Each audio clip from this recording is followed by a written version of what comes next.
Welcome to 365 Christian Men, where every day we aim to inspire and encourage with real-life stories about men. March 2nd, Jeffrey Fiddler. Jeffrey had been a construction worker. He had been a husband, and he had been a father. Enter heroin, exit hope. That is, until this date in 1995, when God showed up. Here's today's story. Shame can cripple. Embrace the truth and break free. Jeff Fiddler was a man who loved his family, but drug addiction gripped him, and heroin was his true love. The sun rose and set on him getting his fix. Even his kids, 4 and 2 at the time, couldn't compete with the allure of heroin. On this particular winter night, it had been 2 weeks since he had seen his children. His mother had been caring for them, and Jeff walked through his mother's front door.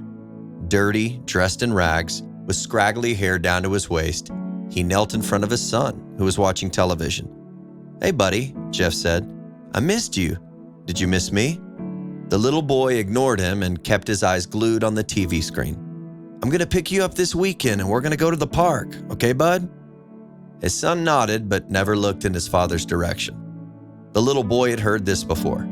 When it came to his dad, promises were made to be broken. "I mean it this time, okay?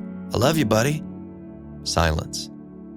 Broken, Jeff kissed his son's forehead and quietly left. He was losing everyone and everything that was important to him, and he didn't know how to fix it. A dozen stints in rehab hadn't helped him, and he was thinking about suicide.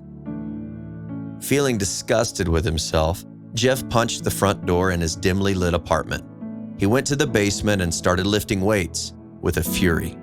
Lifting weights had always been his refuge, his chance to think. But this time, he was pushing himself to the limit.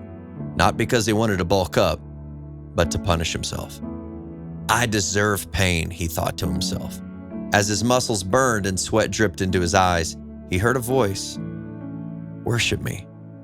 Jeff lowered the weights onto the weight bench and looked around the dingy basement. Was he losing it? "Who's there?" he shouted. No answer. Jeff looked around the basement. Then again he heard the voice, louder this time. "Worship me." Then overwhelming peace washed over Jeff. Something was pulling him. He fell on his knees. Then all the way down, his face to the floor, bathed in peace, healing peace. "Worship me." In that moment, Jeff knew God was speaking to him. His tears turned to sobs. Jeff laid on the floor and cried out, "Help me, God, save me." When Jeff got up, his knees ached and were covered in dirt. He had been on the floor for hours, but something was different. He felt like he was a new person. In that moment, he knew he was done with drugs, and he had an overwhelming desire now to pick up a Bible and learn about the Lord. He remembered his grandmother, her years of prayers. She had prayed that her entire family would come to know Jesus. Jeff had heard about Jesus his whole life, and he had rejected him. Jeff had assumed that God was so disgusted with him that it wasn't even worth asking for help. Until now. Today he knows that no one is beyond redemption, and Jeff offers help to anyone who needs it. One day Jeff was consoling a friend. He leaned back in his chair and reached for his well-worn Bible. Seated across from him sat a fellow construction worker. He had gotten injured on the job and become addicted to opioids. His wife took the children and left him, and he feared he was about to be unemployed. He told Jeff that he knew he needed help, but he was too ashamed to admit he was an addict. "Dude," Jeff said, pausing.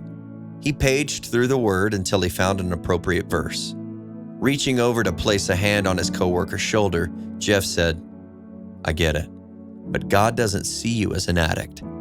He can take your shame away. Listen to this. As Scripture says, anyone who believes in him will never be put to shame, for there is no difference between Jew and Gentile.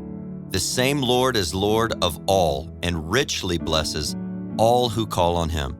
For everyone who calls on the name of the Lord will be saved." Romans 10:11 through 13. If the weight of your past still causes you shame, confront the shame with the truth of God's word and be set free. Shame can cripple. Embrace the truth and break free.